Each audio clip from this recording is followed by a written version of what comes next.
firepress. How to prevent electrical fires and failures because of loose connections in electrical panel.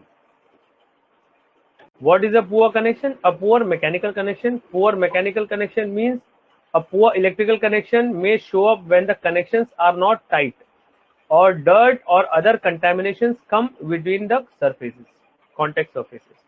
Okay, and secondly, the oxidation at connections. Under the influence of oxygen, air, nitrogen, ozone, and other chemicals on the contact surface, various films are formed. Example, copper dioxide. Films usually have significantly high resistivity than the base material. That is why the connections are not as good as with the base material. So if you are having a copper lug and because of environmental conditions, the copper oxide film is formed on top of the copper lug, the connection will not be proper and there will be a contact resistance at that particular point. There is one more place where we have the contact resistance issue, and that is a circuit breaker contacts or the contacts which are making and breaking very frequently.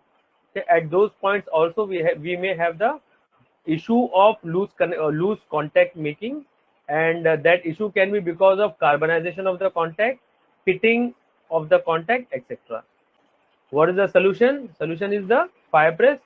What the system consists of, we will see one by one. First of all, there are three parts of the system. First is remote fire prevention thermolabel. Then there is second component is fire prevention alarm, and the third component is fire prevention concentrator. These three components, they come together to form a system known as firepress. Okay, we will try to see what all are these three components. We'll come to first, that is remote fire prevention thermolabel. This thermolabel is basically a sticker which looks similar to a band-aid. So you'll be able to visualize how it looks. You can just wrap it around your finger. It's similar to that. This is a sticker which you can wrap around the terminals. Okay, see, this is an example of taken of a lug. The sticker is wrapped around the lug. Okay, so you can just wrap around it. Now, in that sticker, there are various indications. Okay, if you are looking at the laptop, you will be able to see it very clearly. In the mobile phone, it is visible very in low font. Okay, but anyway, there are three pre-indication dots. You see these three are pre-indication dots, and three numbers are written 50, 70, and 90. Okay, 50, 70, 90 are the pre-temperature limit for the pre-indication dots. Okay, so this particular dot, it is white. When the temperature reaches 50 degree, this dot will turn black.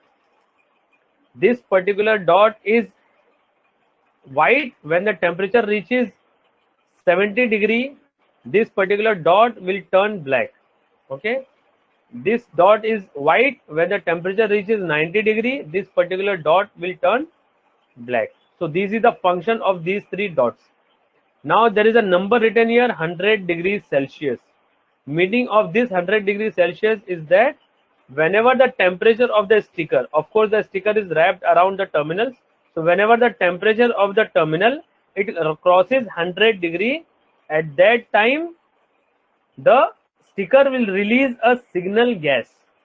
That signal gas will be sensed by a gas sensor which is installed in the same cabinet, and that gas sensor is known as fire prevention alarm, FPA.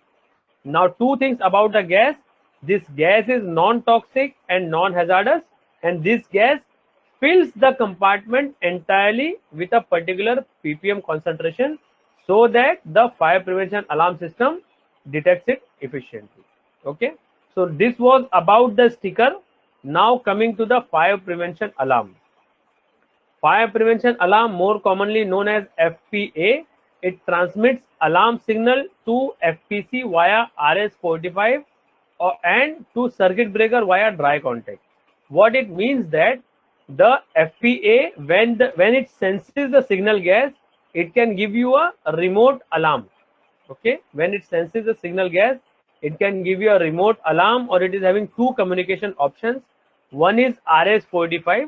This RS-485 can be used to communicate to FPC, or it is having dry contacts, which is known as potential free contact also.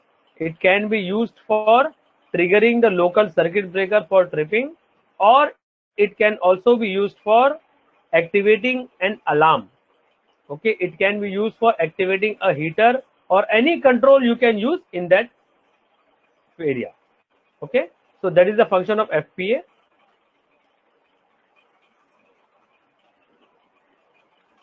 Okay, so this is FPA. Now what is FPC?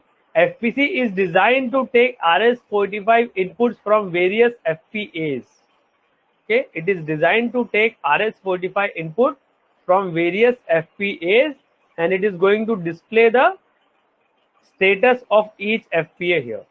So whenever you are looking, you will be able to see whether your which FPA is having an alarm. Okay, so it is going to display the condition of each FPA. If there is an alarm, it will show alarm. It is having alarm indicator, etc. So it will show an alarm. You can check and reset here.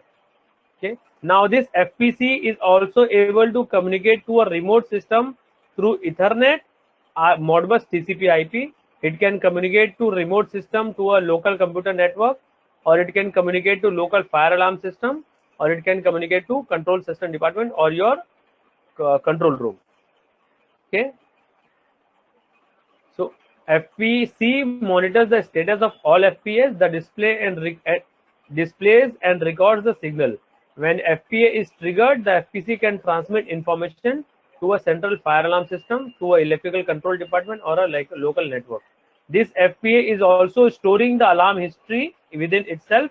So later on, you can have a look and you can understand what was the scenario. Okay. Okay. Scope of application: wherever you have a explosion proof or high voltage equipment, wherever your backup power supply is very expensive, and wherever stopping is not allowed. Okay, so I will show some images which contains the firepress system already installed in them. This is a low voltage distribution panel. So firepress is installed at all the input cables. You see here, firepress is installed at all the input cables, and we have a FPA which is installed inside the cabinet. Then we have more low voltage distribution panel. Okay, where thermal labels are installed at different locations. We have this remote FPA4S and the external sensors of FPA4S installed at different points. Here one and here one. Okay, so such kind of arrangement.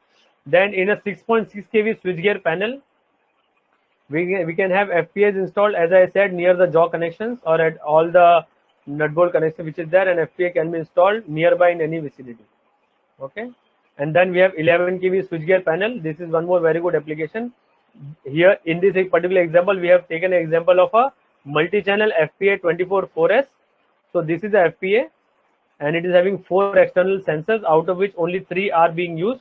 One is installed in each metering cabinet, bus bar cabinet, and circuit breaker cabinet. RFPD stickers are installed at each joint. Okay, RFPDs are installed at each joint.